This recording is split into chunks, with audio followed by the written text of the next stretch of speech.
we have the last speaker in front of the Chinese consulate, Carolyn Egan, is the president of Toronto Area Council of the Steelworkers and an executive member, vice president of the Toronto and York Region Labor Council. She's going to say a few words commenting on the increasing arrests of workers, organizers, and labor activists that have taken place since last December.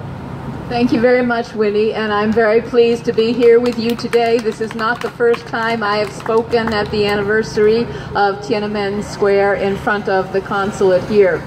As Winnie said, I'm president of the United Steelworkers Toronto Area Council, and I'm the executive of Labor Council. In the Steelworkers, we represent 16,000 workers in the Toronto and York region.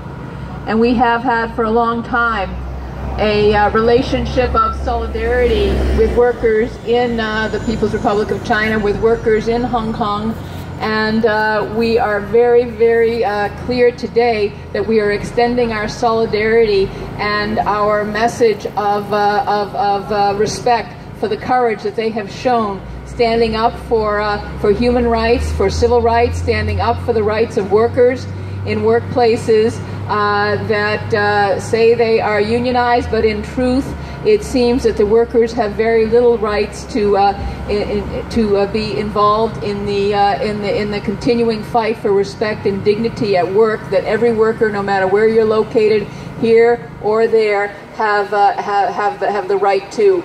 We know that the members of the working class, whether it be here in Canada or in China, our interests are the same. We stand in solidarity. We have seen what happened all those years ago in Tiananmen Square. We marched then, and we are more than pleased to be able to stand with you today, standing up for human rights, standing up for political rights. We're asking that all political prisoners be released.